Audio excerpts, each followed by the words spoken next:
Hola, buenos días a todos. Hasta este momento hemos trabajado con lenguajes de desarrollo web del lado del cliente, es decir, código que se ejecuta en el browser. Hemos visto HTML, que es el lenguaje de marcas de hipertexto, lo que es CSS, lo que son hojas de estilo en cascada, y hemos visto también JavaScript. Con el HTML nos enfocamos en la estructura de la página, es decir, la parte de lo que son los encabezados, lo que son algunos menús, lo que son algunas secciones, y lo que es el contenido de la página, ¿verdad? Lo que son los textos, lo que son las imágenes, algunos botones, cajas de texto, etcétera, etcétera. Con CSS nos enfocamos a la parte de lo que es la apariencia de la página, lo que son los colores, lo que son las tipografías, lo que son los fondos, las alineaciones, tamaños, etcétera. Y también hemos visto JavaScript. Con JavaScript nos enfocamos en el comportamiento de la página, como puede ser algunos efectos, algunas validaciones, algunos procesos de automatización y manipulación del DOM, lo que es el modelo de objetos del documento, con el cual podemos cambiar los elementos de HTML, modificar sus atributos, modificar algunos estilos CSS, agregar nuevos elementos HTML, borrar elementos HTML, ocultarlos, mostrarlos, entre otras acciones. ¿Sí? Algunos atributos como el tamaño de lo que puede ser una caja de texto, el color de fondo de la caja de texto, etcétera, etcétera. Adicionalmente, vimos también el framework Bootstrap. Bootstrap es un framework de CSS y de JavaScript. ¿Sí? Bootstrap es un framework de CSS y JavaScript, el cual nos permite desarrollar páginas y aplicaciones web que sean responsivas en una forma fácil y rápida, sin que nos tengamos que preocupar demasiado en la codificación de la apariencia de nuestra página, y poder centrarnos más en su funcionamiento más que en la apariencia de la misma página. En algunos ejemplos que hemos realizado en las unidades pasadas, trabajamos ahí un ejemplo muy simple con Bootstrap. Bien, si entramos a la página de Bootstrap, podemos entrar aquí a la documentación y vimos que era muy fácil poder copiar y pegar el código en nuestras aplicaciones y poderle hacer lo que son las adecuaciones. Si checamos aquí en Bootstrap, vámonos aquí a lo que es la documentación, vámonos a la parte de lo que es algunos componentes. ¿Sí? Aquí en la página de Bootstrap tenemos algunos ejemplos. Por ejemplo, vamos a la parte esta de lo que son algunos alerts. Vemos aquí algunos diferentes tipos de alertas que podemos mostrar en nuestras páginas web. Este es los ejemplos y aquí podemos ver el código de cada uno de ellos. Y si checamos lo que es la sintaxis, pues bueno, podemos ver que cada uno de estos objetos de Bootstrap podemos checarlos en lo que es un contenedor de tipo div, en el cual tenemos una clase principal que en el caso de los alertas es un alert, la clase principal, y algunas otras clases secundarias que nos van a indicar algunas propiedades de ese alert. Vemos que aquí en cada uno de los ejemplos la clase principal es un alert, pero vemos que tienen una clase secundaria que es alert primary, alert secondary, alert susets, alert danger y así sucesivamente. ¿Para qué? Bueno, pues con la segunda clase nos va a dar la diferencia entre cada uno de esos ejemplos. Y lo podemos ver en cualquier tipo. Si nos vamos aquí a los botones, aquí en los ejemplos vamos a ver que tenemos este botón de tipo primary, el secondary, el success, el danger, warning, info, el light y el dark. Aquí tenemos el código de la misma forma que es un botón, y en la clase tenemos que la clase principal es btn de un botón, ¿sí? Para construir lo que es el botón.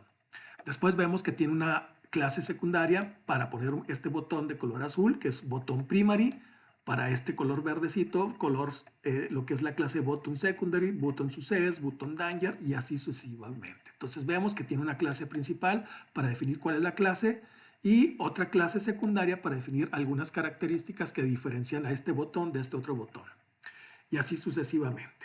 De la misma forma, también aquí en este otro componente que es el batch, que es como una pequeña, de aquí, que tenemos aquí dentro del botón, Si checamos lo que son los ejemplos que vienen aquí, todos tienen igual en la clase principal, que en este caso es batch, y lo que es la clase secundaria para poder definir cuál es la diferencia entre este componente y este otro componente. En clase hicimos un pequeño ejemplo con Bootstrap en el cual desplegamos un pequeño menú, ¿sí?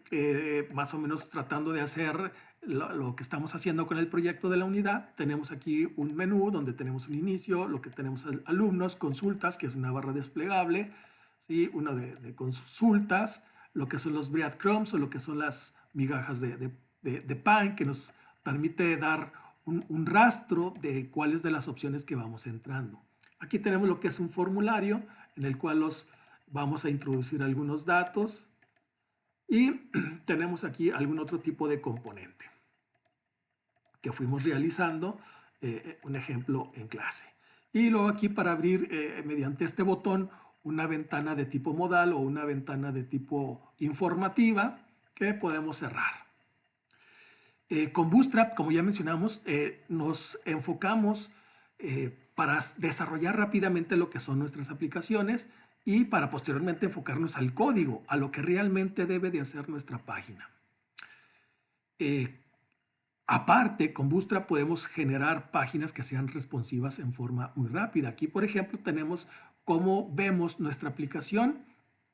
Si lo estamos visualizando en un browser, por ejemplo, de una computadora, una laptop que tiene un ancho, un ancho de la pantalla bastante grande, pero si nosotros hacemos más pequeño lo que es el visor de nuestra pantalla, bueno, pues se adapta el contenido, ¿sí? Y esto lo podemos hacer fácil y rápidamente con Bootstrap. Como ya mencionamos, con Bootstrap nos vamos a enfocar a lo que es hacerlo más rápido el diseño de nuestra página. Pues bien, en esta unidad veremos el lenguaje de programación PHP, el cual es un lenguaje de programación que se ejecuta del lado del servidor y se usa para construir páginas web dinámicas. Y con dinámicas me refiero a la capacidad de construir una página en base al resultado de una consulta en la base de datos. Por ejemplo, cuando nosotros entramos aquí al SIT, voy a entrar aquí a la página del SIT. Si yo entro aquí a checar lo que son las materias que tengo cargadas, que son las que estoy impartiendo, bueno, si tuviéramos una página en forma estática, tendríamos que programar lo que son las materias por cada uno de los maestros. Y si tomamos en cuenta que en el tecnológico hay alrededor de 400, 500 maestros, tendríamos que desarrollar 400, 500 páginas para cada uno de los maestros, lo cual conllevaría un trabajo bastante grande. De la misma forma, si yo entro a esta opción de lista de residentes, bueno, pues aquí se muestran la lista de residentes del maestro con el cual yo inicié sesión. Pero cada maestro tendrá sus residentes asignados y esta información se trae de la información que está almacenada en la base de datos. Por lo tanto, esta página se construye con la información que está almacenada en la base de datos. Si fuera una página en forma estática, es decir, tendríamos que programar los alumnos residentes que están asignados a cada uno de los maestros. Entonces tendríamos que repetir este código 600 o 700 veces dependiendo del número de maestros que existen en el tecnológico. Obviamente cada uno con sus residentes. De la misma forma, aquí estamos hablando de 600, 700 maestros, pero ¿qué pasa si hablamos de lo que son alumnos?